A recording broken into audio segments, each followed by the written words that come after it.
इसके पहले हम लोग केमिस्ट्री में लेसन 1 यानी पार्ट 1 का कुछ भाग पढ़े थे। उसमें आपको हम बताए थे संतुलित रासायनिक समीकरण और असंतुलित रासायनिक समीकरण किसे कहते हैं। आपको रासायनिक समीकरण के बारे में बताए थे और रासायनिक समीकरण कितने तरह के होते हैं इसके बारे में बताए थे, और संतुलित समीकरण किसको कहते हैं और असंतुलित रासायनिक समीकरण किसको कहते हैं इसको भी हम बताए थे। आज जो है हम रासायनिक समीकरणों को संतुलित कैसे करते हैं उसके बारे में हम बताएंगे। संतुलित रासायनिक समीकरण किसे कहा जाता है, तो यह चीज हम आपको बताए थे कि वैसे रासायनिक समीकरण जिसमें अभिकर्मक या अभिकारक में प्रत्येक परमाणुओं की संख्या उत्पाद के परमाणुओं की संख्या के अगर बराबर हो तो उसे हम संतुलित रासायनिक समीकरण कहते हैं। अब देखिए, इस संतुलित रासायनिक समीकरण को उदाहरण द्वारा भी हम समझाएंगे। संतुलित रासायनिक समीकरण को जब हम किसी रासायनिक समीकरण को जब संतुलित करते हैं तो उसमें द्रव्यमान की संरक्षण के नियम का पालन, द्रव्यमान की संरक्षण के नियम, द्रव्यमान की संरक्षण के नियम क्या है आपको इसे 9th क्लास में भी हम बताए। यानी अभिक्रिया के क्रम में जो जो पदार्थ मिलकर के अभिक्रिया करते हैं उनका द्रव्यमान नियत रहता है। यानी जितने मात्रा में अभिकारक अभिकर्मक अभिक्रिया में भाग लेते हैं ठीक उतना ही मात्रा में उनके उत्पाद भी बनते हैं। यानी अभिक्रिया के समय में, अभिक्रिया के वक्त में न किसी नए परमाणु का निर्माण होता है और न कोई परमाणु विलुप्त होता है। जो जो परमाणु रासायनिक अभिक्रिया में भाग लेते हैं वही परमाणु फिर से नए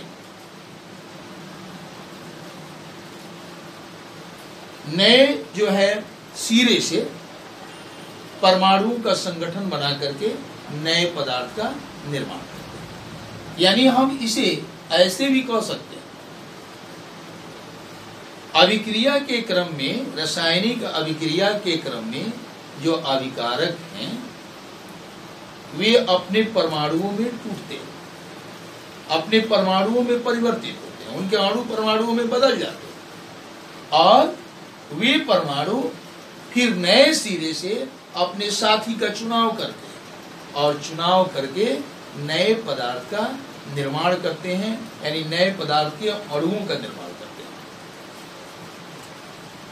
तो ऐसी स्थिति में हम देखते हैं कि प्रत्येक परमाणु, अभिकारक के प्रत्येक परमाणु की जो संख्या है वह उत्पाद के प्रत्येक परमाणु की संख्या के बराबर हो जाता है।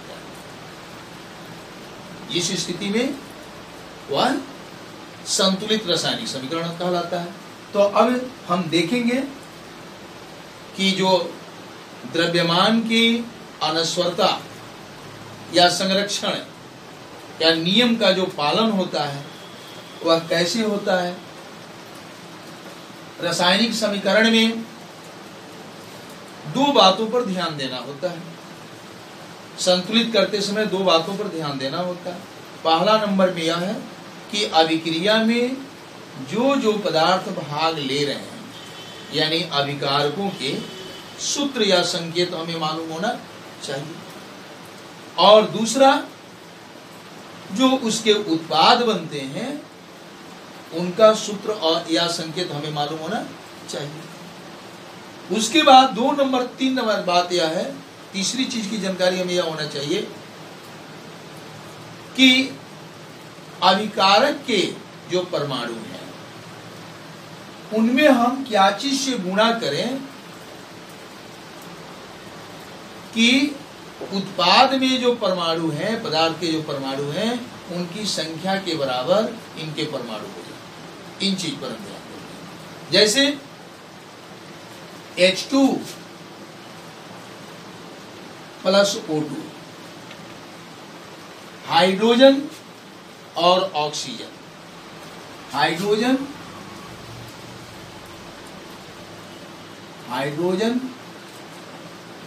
तथा ऑक्सीजन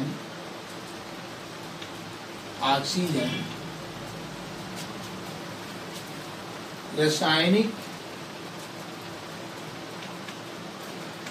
अभिक्रिया कर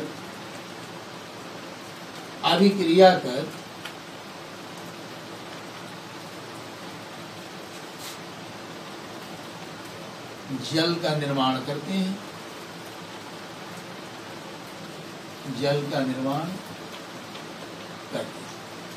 अब जरा सोचिए, यह जो अभिक्रिया दिया गया है, यह अक्षर में दिया गया, इसको समीकरण में बदलना।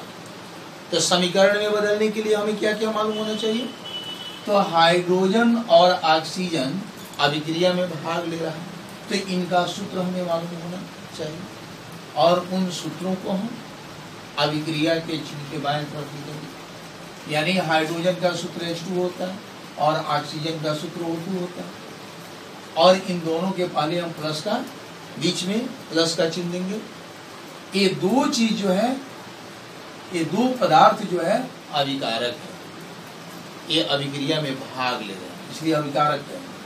और दो पदार्थ है, इसलिए दोनों पदार्थ का सूत्र लिख करके बीच में प्लस का चिन्ह। उसके बाद हम अभिक्रिया का चिन्ह देंगे, और जो उत्पाद बनेगा जल, उसका सूत्र हम अभिक्रिया के चिन्ह के दाएं तरफ लिखेंगे। तो जल का सूत्र हमें याद होगा तब न लिख पाएंगे, इसलिए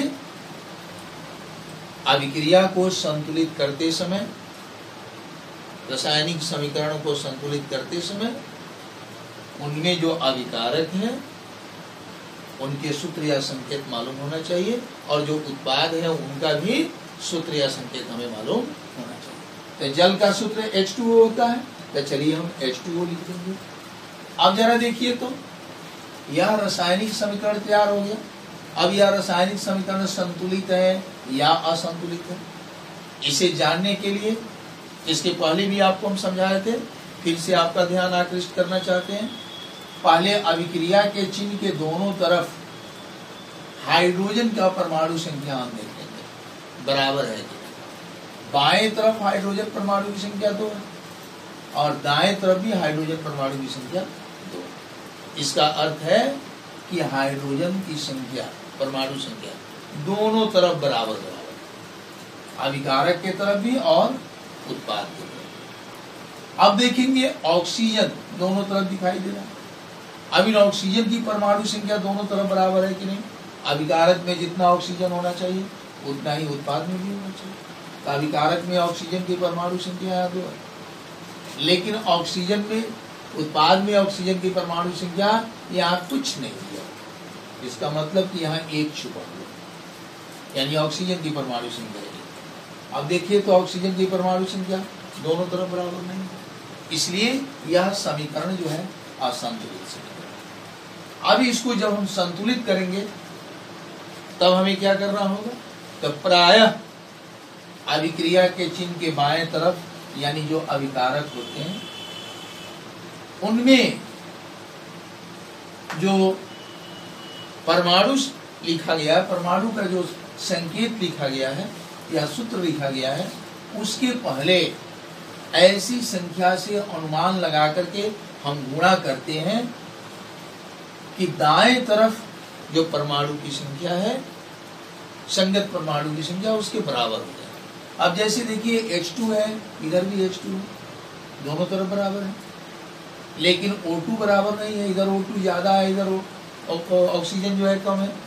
तो यहाँ पर हम दाएं तरफ अगर 2 से गुणा कर दें तो बाएं तरफ ऑक्सीजन की परमाणु की संख्या के बराबर हो जाएगा। अगर हम यहाँ 2 से गुणा करें, परंपरा है गुणा करने का, कहा तो जहाँ अणु की संख्या होता है वहां गुणा किया जाता है किसी संख्या से। अणु की संख्या यहाँ पर लुप्त रहता है, यहाँ पर हम गुणा करेंगे। या अणु की संख्या कुछ नहीं है तो हम एक मान लें। अणु की संख्या क्या है? एक। अगर हम एक में 2 से गुणा करें तो 2 हो जाएगा, और जब 2 हो जाएगा तो यहाँ ऑक्सीजन भी 2 हो जाएगा। ऑक्सीजन 2 क्यों होगा? तो ऑक्सीजन का यहाँ परमाणु संख्या 1 है, और इस 1 को हम यहाँ 2 से अगर गुणा कर देते हैं तो ऑक्सीजन की परमाणु संख्या भी 2 हो जाएगी। तो इस तरह से बाएं तरफ जो ऑक्सीजन की परमाणु संख्या 2 है उसके बराबर हो जाएगा ऑक्सीजन की परमाणु संख्या। तो चलिए हम यहाँ पर 2 से गुणा करते हैं, 2 से गुणा करते हैं।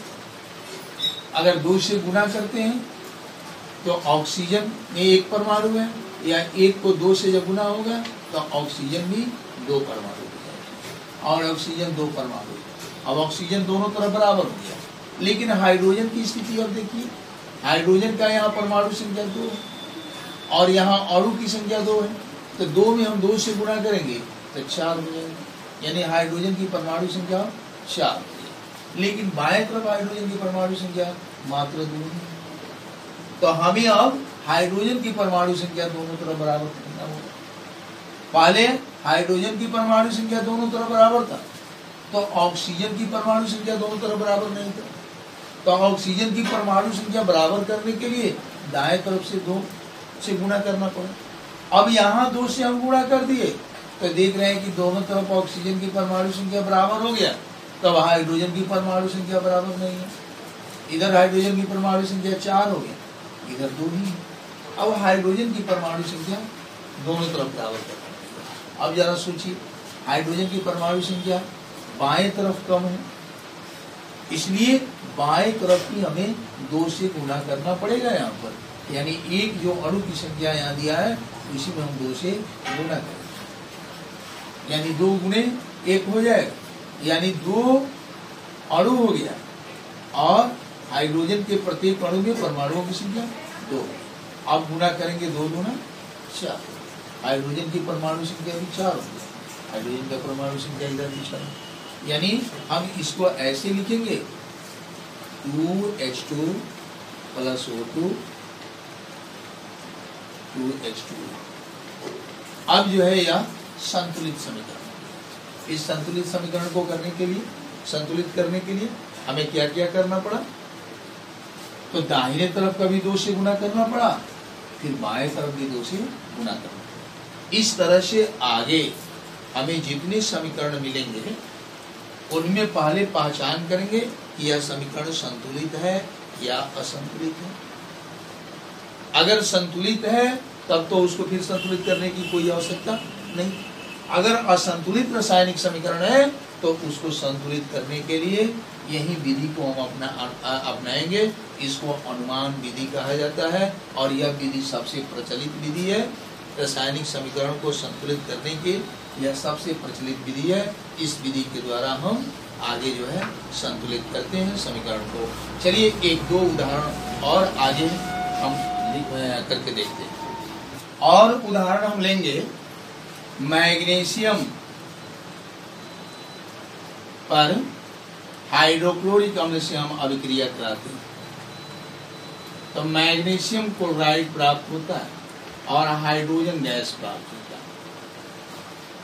इस तरह से प्रायः समीकरण जो है परीक्षा में दे दिया जाता है और कहा जाता है उसको संतुलित करें।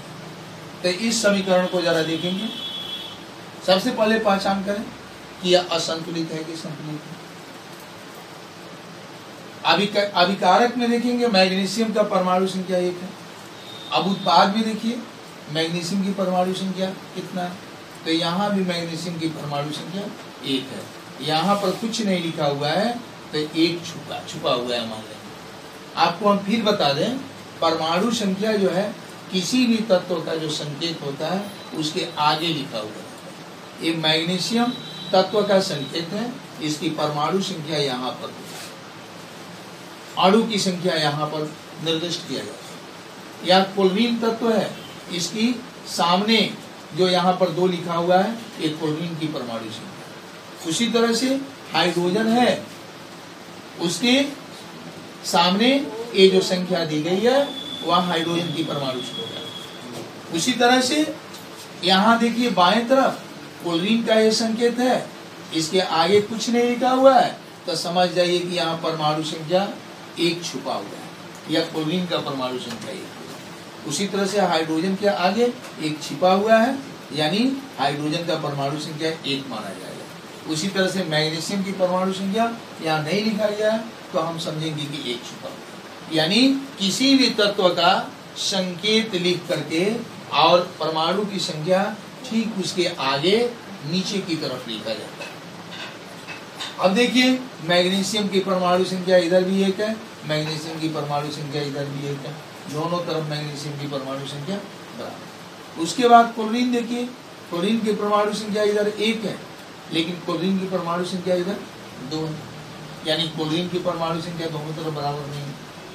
फिर देखिए हाइड्रोजन की परमाणु संख्या यहाँ 1 है और यहाँ हाइड्रोजन की परमाणु संख्या 2, तो हाइड्रोजन की भी परमाणु संख्या दोनों तरफ बराबर नहीं। इस तरह से हम क्या पा रहे हैं कि यह समीकरण जो है असंतुलित। तो इसको संतुलित करने के लिए हमें क्या करना होगा, देखिए इसको संतुलित करने के लिए हम इसी समीकरण को यहाँ उतारते हैं।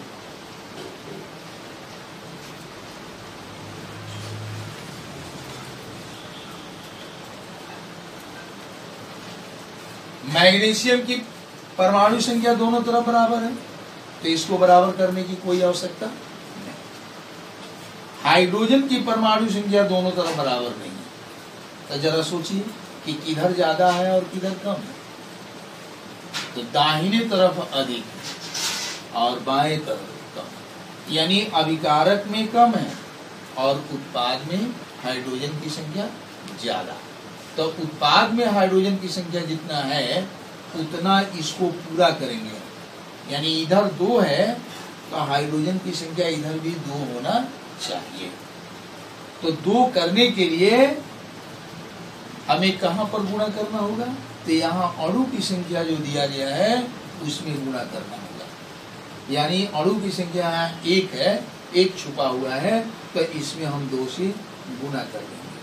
तो 2 से 1 को गुणा करेंगे तो 2 हो जाएगा और इस 2 को हाइड्रोजन की परमाणु संख्या यहाँ 1 जो छुपा हुआ है उससे हम गुणा करेंगे तो 2 हो जाएगा, यानी हाइड्रोजन की परमाणु संख्या अब 2 हो गया।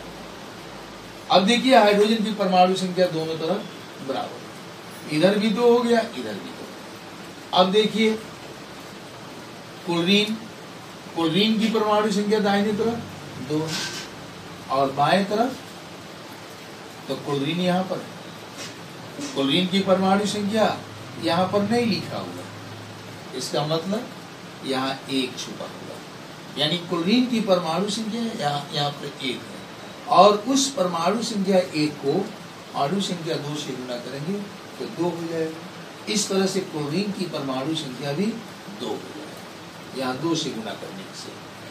तो अब बाएं तरफ भी क्लोरीन की परमाणु संख्या 2 है और दाएं तरफ भी 2 है। इस तरह से हम क्या पा रहे हैं कि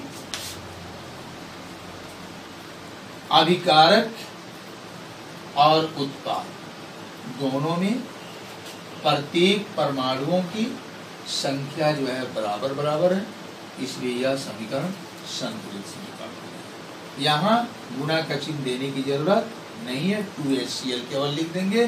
2HCl लिख देने से ही समझ में आ जाएगा कि यहाँ 2 गुणा के रूप में है। इस तरह से हम और भी रासायनिक समीकरण को संतुलित कर सकते हैं।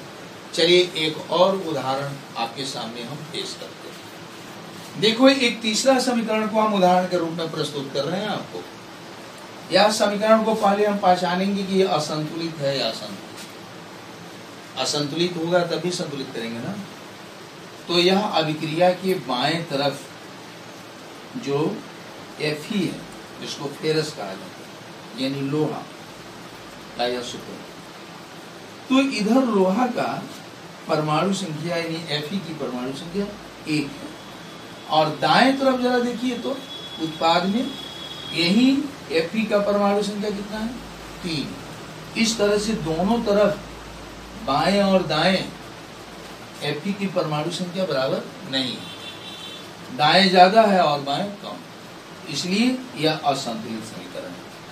अब देखिए हाइड्रोजन का परमाणु संख्या बाएं तरफ 2 है, तो दाएं तरफ भी हाइड्रोजन की परमाणु संख्या 2 है, यानी अभिकारक और उत्पाद दोनों में हाइड्रोजन की परमाणु संख्या बराबर बराबर।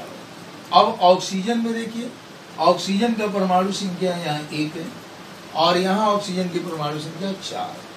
इस तरह से हम क्या पा रहे हैं कि अभिकारक में ऑक्सीजन की परमाणु संख्या कम है और उत्पाद में ऑक्सीजन की परमाणु संख्या ज्यादा। इस तरह से हम पा रहे हैं कि यह समीकरण, रासायनिक समीकरण जो है संतुलित है। अब संतुलित करने के लिए हमें क्या करना है? तो सबसे पहले देखिए Fe का परमाणु संख्या दाएं तरफ ज्यादा है और बाएं तरफ कम है, तो बाएं तरफ जो है Fe की परमाणु संख्या इसके बराबर करने के लिए हमें क्या करना होगा?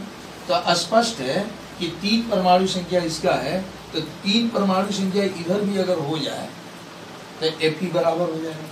तो यहाँ 3 लाने के लिए, परमाणु संख्या 3 लाने के लिए हम क्या करेंगे? तो यहाँ Fe की परमाणु संख्या यहाँ लुप्त है, एक छुपा हुआ है, यहाँ पर एक छुपा हुआ है। आपको बता चुके हैं कि रासायनिक समीकरण में तत्व का अगर संकेत लिखा हुआ है लेकिन उसके आगे अगर परमाणु संख्या नहीं लिखा हुआ है तो हम मान लेंगे कि वहां पर एक परमाणु संख्या छुपा हुआ है। इसलिए यहाँ Fe के आगे परमाणु संख्या नहीं है तो हम मान लेंगे कि एक छुपा हुआ। अब हमें 3 ठो बनाना है परमाणु संख्या Fe का, तब नहीं इसके बराबर होगा। तो 3 लाने के लिए आपको हम बताए थे कि यहाँ अणु की जगह पर हमें गुणा करने की जरूरत है। अणु की संख्या में गुणा करना होता है, परमाणु की संख्या में गुणा नहीं किया जाता। तो यहाँ अणु की संख्या 1 छुपा हुआ है, तो इसमें हम 3 से गुणा कर देंगे, यानी 3Fe हो जाएगा। 3Fe प्लस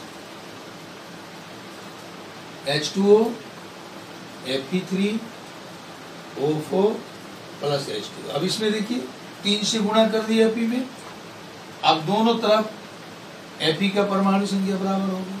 अब देखिए हाइड्रोजन की परमाणु संख्या दोनों तरफ बराबर है, लेकिन ऑक्सीजन का दाएं तरफ ज्यादा है, बाएं तरफ कम।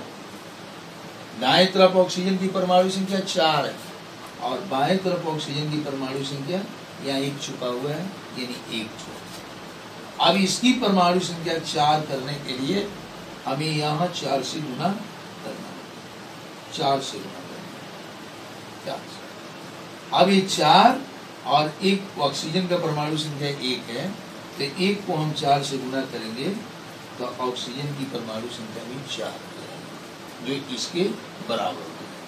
अब देखिए यहाँ हाइड्रोजन की परमाणु संख्या अब कितना हो जाएगा? तो 4 दूना 8, यानी हाइड्रोजन की परमाणु संख्या हो गया 8, लेकिन यहाँ हाइड्रोजन की परमाणु संख्या मात्र 2 ठो। अब बाएं तरफ हाइड्रोजन की परमाणु संख्या ज्यादा हो गया और दाएं तरफ कम हो गया। Fe का परमाणु संख्या अब दोनों तरफ बराबर हो गया, ऑक्सीजन का परमाणु संख्या दोनों तरफ बराबर हो गया। अब हाइड्रोजन की परमाणु संख्या असंतुलित हो गया, कम और अधिक हो गया। बाएं तरफ जो है ऑक्सीजन 4 है, क्योंकि यहाँ 1 छुपा 8। हाइड्रोजन को देखिए, हाइड्रोजन 4 दूना 8 हो जाएगा, लेकिन यहाँ हाइड्रोजन मात्र 2 है, तो इसको भी 8 लाना होगा। तो 8 लाने के लिए हमें क्या करना होगा? तो यहाँ अणु की जो स्थान 1 है उसमें हमें 4 से गुणा करना होगा। अब देखिए इस 4 से हम 2 में गुणा करेंगे तो 8 हो जाएगा। अब इस समीकरण को देखेंगे, बाएं तरफ जितने परमाणु हैं उनकी संख्या दाएं तरफ के परमाणुओं की संख्या के बराबर है। इस तरह से यह समीकरण संतुलित समीकरण है। इस तरह से असंतुलित समीकरण को हम संतुलित करते हैं। देखते हैं ये असंतुलित हो गया, यहाँ लिख देते हैं असंतुलित समीकरण। यह हो गया संतुलित